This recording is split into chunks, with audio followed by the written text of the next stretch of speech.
আমার সঙ্গে বঙ্গ রাজনীতির এমন এক চরিত্র রয়েছেন যাকে বটবৃক্ষ বলতে পারেন, বঙ্গ রাজনীতির ভীষ্ম পিতামহ বলতে পারেন। আজ তার মুখোমুখি কিছু প্রশ্ন, কিছু কথা, কিছু আড্ডা, একটা ক্যান্ডিড আড্ডাই ধরতে পারেন। আর বেশি কথা বলবো না, শ্রী বিমান বসু আমার সঙ্গে রয়েছেন।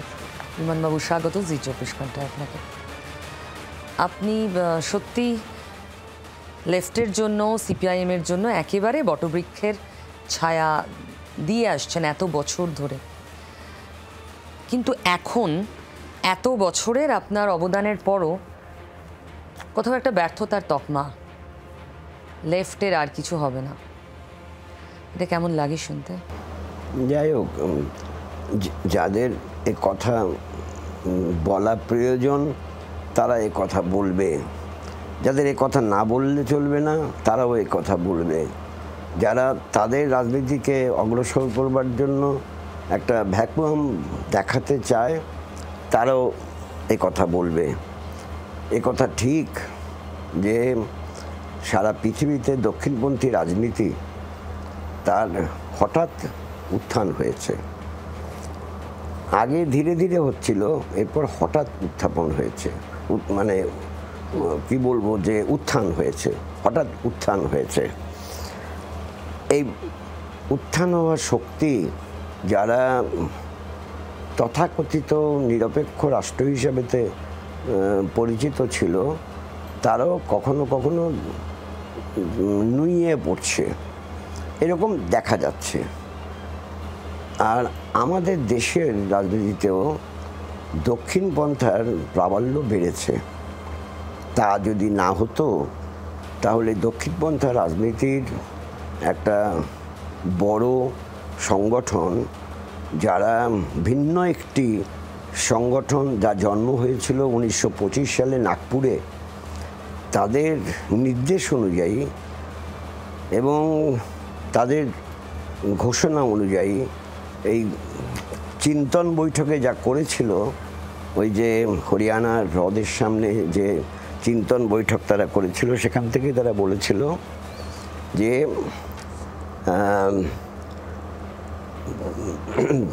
কংগ্রেস, কমিউনিস্ট এবং এই খ্রিশ্চান, কংগ্রেস, কমিউনিস্ট, খ্রিশ্চান, তাদের একটু একঘরে করতে হবে। এবং যখন বলেছিল তারপরে কিন্তু ঘটনাগুলো ঘটেছিল। যেরকম আমাদের রাজ্যে কংগ্রেস পার্টি ভেঙে তৃণমূল করার, তৃণমূল ঠিক তো না, তখন ছিল এক ফুল আছে, আমাদের দুটো ফুলের একটা দল তৈরি করতে হবে। দুটো ফুলের দল তৈরি হয়ে গেল, নাম তার হলো টিএমসি। এরকম সব ব্যাপার আর কি।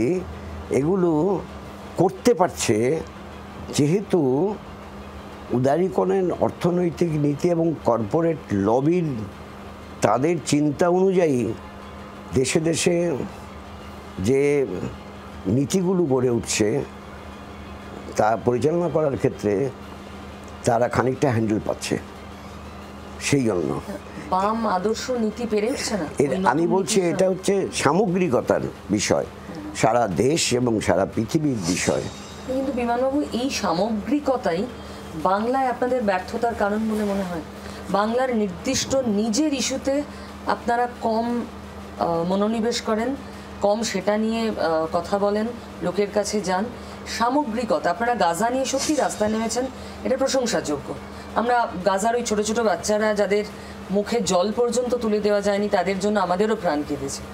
কিন্তু আপনি রাজনীতি তো করছেন, সংসদীয় রাজনীতি, সেখানে ভোটের লড়াই লড়ছেন। একটা স্টেটে আপনি 34 বছর রাজ করলেন, তারপর প্রায় 15 বছর, কম সময় তো নয়। কমতে কমতে উন্নতি তো বহুদূর, শূন্যতে এসে ঠেকল। হ্যাঁ, শূন্যতে এসে ঠেকা, শূন্য, মহাশূন্য, এটা সম্ভবত ভবিষ্যতে থাকবে না। এই শূন্য মহাশূন্য এ তো 46 সাল থেকে মানে 2016 সাল পর্যন্ত শূন্যের পরিবেশ পরিস্থিতি হয়নি, পরবর্তীতে হয়ে গেল।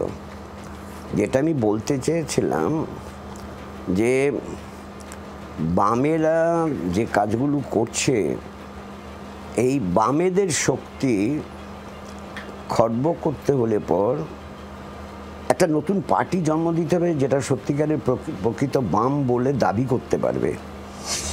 মানে বামপন্থীদের দুর্ভাগ্য, কমিউনিস্টদের দুর্ভাগ্য, আমরা সে সময় এরা প্রকৃত বাম নয় এটা জোর দিয়ে বলতে পারিনি সর্বত্র সমানভাবে।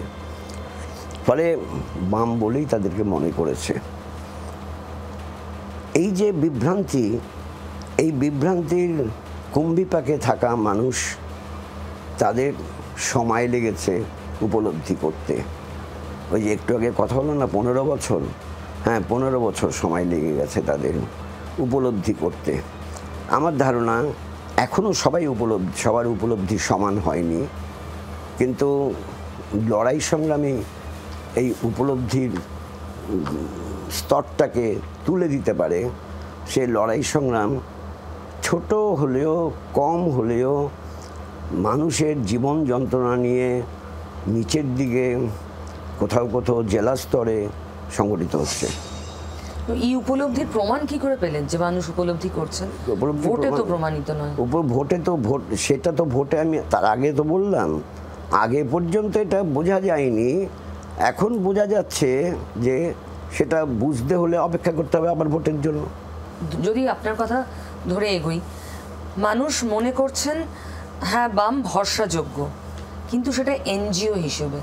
ওরা মানুষের পাশে দাঁড়াবে, রেড ভলেন্টিয়ার করবে, মানুষের পাশে গিয়ে তাকে হসপিটালাইজড করবে। একটা এনজিও যে ভূমিকা নিতে পারে, কোনো রাজনৈতিক দল বিকল্প একটা শক্তি যে সরকারে বসতে পারে, বাংলার মানুষ আজকের ডেট অবধি সেটা মনে করছেন না। প্রশ্নটা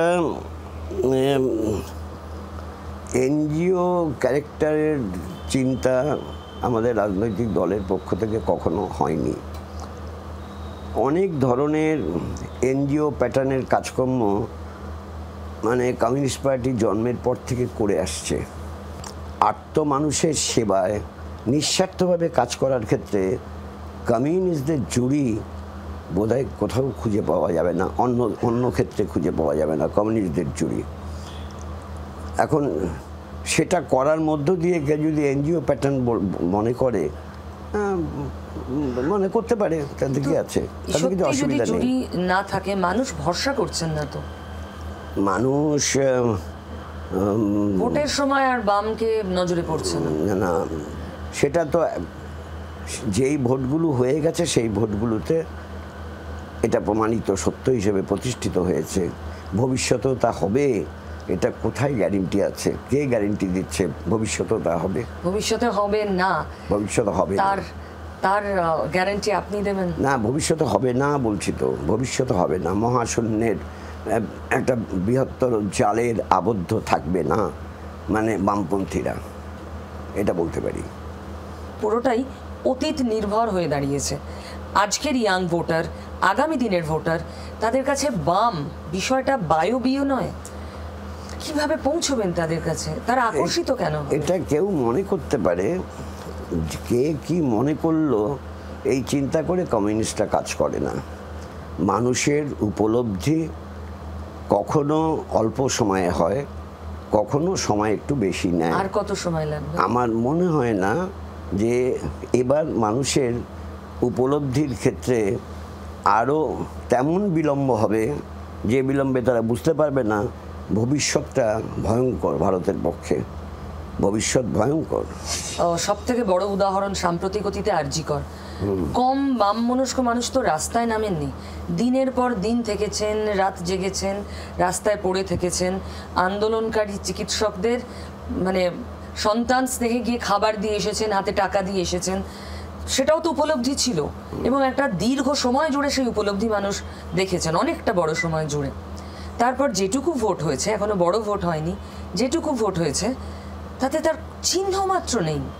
তো এই উপলব্ধি তো ভোটের বাক্সে যায় না বিমানবাবু, এটা আজকের দিনের বাস্তব।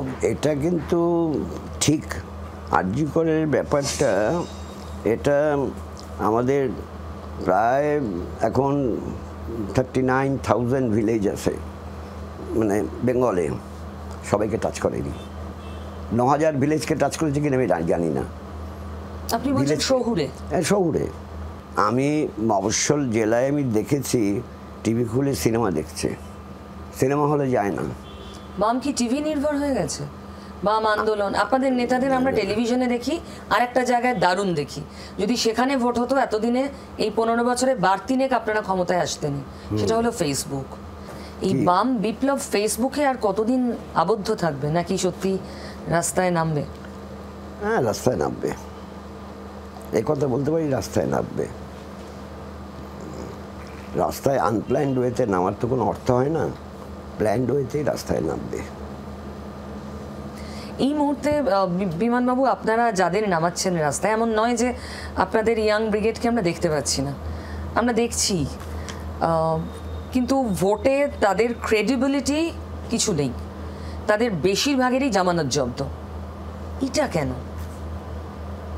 না, জামানত জব্দের যে ফেসটা গড়ে উঠেছিল, সেই ফেস আমার নিজের ধারণা সম্ভবত কন্টিনিউ করবে না। এই বেশিরভাগেরই জামানত জব্দ, এ কথা বলার সুযোগ বোধহয় ভবিষ্যতে থাকবে না। ভোট হয় তাতে অপেক্ষা করতে হবে। এটা অদ্ভুত বিষয় চলছে এখন, এই যে ভোটের তালিকা রিভিশন করার ব্যাপার। এসআইআর, আরে রিভিশন তো বরাবরই হয়েছে। রিভিশন তো কতবার রিভিশন হয়েছে, মানে টোটাল রিভিশন হয়েছে, সবসময় রিভিশন হয়। আর এটা ঠিক, এসআইআর বেস্ট হয় হচ্ছে যদি সেন্সাস বেসড এসআইআরটা হয়। সেন্সাসটা হচ্ছে না, সেই জন্য কিছু দুর্বলতা থাকছে। আর আমি বুঝতেও পারছি না যে যারা নাকি নির্বাচনী কমিশনের কাজের সঙ্গে যুক্ত, তাদের দ্বারা নিয়োজিত, তারা কেন একটা বিষয় নিষ্পত্তি করে না যে ডেড ভোটার বলে ডেথ সার্টিফিকেট দিতে হবে। আপনাদের কাছে কোনো ডেটা আছে মোটামুটি, তাও কত ডেড ভোটার বাংলায়? একবার দেখেছিলাম, একবার দেখেছিলাম অনেক কয়েক বছর আগে, একবার দেখেছিলাম অনেক ডেড ভোট আছে। যে এসআইআর নিয়ে প্রচন্ড হইচই হচ্ছে, এটা নাকি ভোটারের নাম বাদ দেওয়ার চক্রান্ত চলছে। এগুলো রাজনীতি করার জন্য হচ্ছে, এগুলো ওই যে বললাম আমি, এটা পোলারাইজ করার জন্য হচ্ছে, যে আমরা একটা নামও কাটতে দেব না বলবে, আর আমরা এইভাবে চললে আটকে দিলে পরেতে তারপর শেষ হয়ে যাবে সময়, নির্বাচন হবে না, আর নির্বাচন না হলে তারপর পার্লামেন্টারি প্রেসিডেন্টস রুল জারি হবে। এসব বলার পরিবেশ তৈরি করার জন্য, বাইনারি করার জন্য এসব হচ্ছে, আর কিচ্ছু না। এই যে আপনি বলছেন এখানে রাজনীতিকরণ হয়েছই, বিহারে তো আপনারা জোটবদ্ধ ছিলেন, কংগ্রেস সহ আপনারা মানে বামপন্থীরাও সবাই মিলে তো ওখানেও বিরোধিতা করলেন, ওখানেও তো বললেন যে না, এটা যা হলো সেটা বিজেপিকে সুবিধা করার কল, আসলে এসআইআর কোনো স্বচ্ছ তালিকা তৈরি। ওখানে তো পরপর উদাহরণ দিয়ে দেখিয়ে দিয়েছে, ওখানে পরপর উদাহরণ দিয়ে দেখিয়ে দিয়েছে যে সে থাকে ওখানে, সে জীবিত, তাকে মৃত করে দিয়েছে। সে তো তালিকা প্রকাশের পর, ঝামেলা তো আগের থেকে শুরু থেকে হচ্ছে। তখন হচ্ছে মুসলমান নামে যদি মুসলমান হয় তাহলে নামটা তারা কাটতে চাইছে। এটা সত্যি? হ্যাঁ, এটাই তো বাংলায় তৃণমূল বলছে, এটা তো বেছে বেছে মুসলিম নাম বাদ দেওয়ার ছক করছে। না, সেটা দেখতে হবে, সেই নামগুলো নিয়ে স্পেসিফিক কেস নিয়ে যেতে হবে। মানে ওই কি বলে, উরখই গোবিন্দায় নম করলে চলবে না। ওটা বেশ ঠিক মতো করে দেখতে হবে, নামগুলো ধরে, ঠিকানা প্রেমিস ধরে দেখতে হবে। একটা প্রেমিসে 3 জনের নাম আছে, কোনোদিন সেই প্রেমিসে থাকে না, তাহলে কেন তার নামটা থাকবে? সে হিন্দু হোক, মুসলমান হোক, খ্রিস্টান হোক, বৌদ্ধ হোক, জৈন হোক, যেই হোক না কেন, তার নাম থাকবে না। একটা প্রেমিসে তার নাম আছে কিন্তু সে থাকে না কোনো দিন, that those names are to be cut off. এটা না, কিন্তু এই অবস্থানটা আপনি কিভাবে ক্লিয়ার করবেন? বিহারে এসআইআর এ আপনারা ইন্ডি জোটের অংশ হয়ে বলছেন যে রাজনীতিকরণ হচ্ছে, বিজেপিকে সুবিধা করে দিচ্ছে। জেলার পর জেলায় আমরা বাংলায় বলছেন যে রাজনীতি করছে তৃণমূল। জেলার পর জেলায় আমরা রিপোর্ট পেয়েছি মুসলমান বেছে বেছে কাটা হচ্ছে নাম। তো বাংলাতেও সেটা হতে পারে না, বাংলাতে সেটা হবে না, তার তো গ্যারান্টি নেই। হলে তো আমরাও বলবো, সেটা হলে তখন বলবো আমরা কি করে আশঙ্কা করছেন আগাম কি করে, মানে কি বলবো, যে আগাম গণনা করব কি করে? আগাম গণনা করা যায় না, এখন তো ডিজিটালি হচ্ছে, অসুবিধা কিছু নেই, তো সঙ্গে সঙ্গে ধরা পড়ে যাবে, সেটার জন্য অপেক্ষা করতে হবে। বিজেপি উল্টো দিকটায় বলে চলেছে ক্রমাগত অনুপ্রবেশকারীদের ভোটার তালিকায় ঢোকানো হয়েছে, 1 কোটির ওপর অনুপ্রবেশকারীর নাম বাদ যাবে যারা তৃণমূল যাদের ঢুকিয়েছে ভোটার বানাতে। এটা আপনি বিশ্বাস করেন এই ন্যারেটিভটা? না, কখনোই না। এটা কখনো হয় নাকি 1 কোটি নাম ঢুকিয়েছে? হয় কখনো? এটা বিজেপি তার রাজনীতি করার জন্য করছে, আর টিএমসি তার রাজনীতি করার জন্য এর বিরুদ্ধাচরণ করছে। এটা করতে হবে, কারণ এ ধরনের পরিবেশ তৈরি করতে হবে, সেই বুদ্ধিটা বা সেই এখনকার সময়টাকে ব্যবহার করতে, বাইনারি তৈরি করতে, এটাকে বেছে নাও। দুজনকেই বলা হচ্ছে এটাকেই বেছে নাও, টিএমসিকেও বলা হচ্ছে আর বিজেপিকেও বলা হচ্ছে, বিজেপিও বলছে, টিএমসিও বলছে। এ তো বলাই তো ডেফিনেটলি সবসময় তো নাগপুরের কথাটা নাগপুরি বলে না। হ্যাঁ, নাগপুরের মানুষেরও নাক আছে, আর এখানে যে মানুষগুলো আছে তাদেরও নাক আছে, কাজে নাগপুর সবসময় নাগপুর থেকেই বলবে কেন? নাগপুর তো অন্য জায়গাতেও আছে। বিমানবাবু, আপনার মনে হয় এসআইআর হলে সত্যি বাংলার ভোটের ফলাফলে আমূল বদল এসে যাবে, একদম গদি উল্টে যেতে পারে, মানে যে দাবি বিজেপি করছে? আমি জানি না, এটা জানি না। এটাকে তারা যেভাবে বলছে, এটা একটা হিসেব করে নিয়েছে, ধর্মীয় বিচার করে রাজনীতি হয় না। ধর্মস্থানে থাকা উচিত, রাজনীতির জায়গায় থাকা উচিত। এখন তো সব বিষয়ে ধর্ম হচ্ছে। এতদিন ধর্মের ব্যাপারটা নিয়ে একজনই হইচই করতো, একটা দলই হইচই করতো, এবং আরেকটা দলের মানে কি বলবো, যে মুখ্য নেত্রী তিনি গাড়ি করে যাচ্ছেন, তখন তার সামনে দিয়ে যদি জয় শ্রীরাম বলা হতো, তখন গাড়ি থেকে নেমে কে বললো তাকিয়ে দেখতো। এখন তো কতবার বলছে, এখন তো নামছে না। তখন দরকার ছিল নামা, এখন দরকার নেই, কারণ একটা বোঝাপড়ার মধ্য দিয়েই চলছে। তার ফলে যেটা ঘটনা ঘটছে, এখন ধর্মস্থান তৈরি করো। হ্যাঁ, সরকারি টাকায় ধর্মস্থান, হিটকোট টাকায় ধর্মস্থান হলো দীঘাতে জগন্নাথ মন্দির। কারণ পুরী সমুদ্রের ধারে, আমাদের সমুদ্র আছে, কেন আমাদের এখানে জগন্নাথ মন্দির হবে না? হলো। তারপর এখন শুনতে পাচ্ছি সবচেয়ে বড় শিব, এখন না মহাকাল করা হবে। থ্যাংক ইউ বিমানবাবু, সুস্থ থাকুন, ভালো থাকুন, আরো দীর্ঘ সুস্থ জীবন কামনা করি আপনার। থ্যাংক ইউ, নমস্কার আপনাদেরও। বাংলার আওয়াজ, বাঙালির আবেগ, জি 24 ঘন্টা।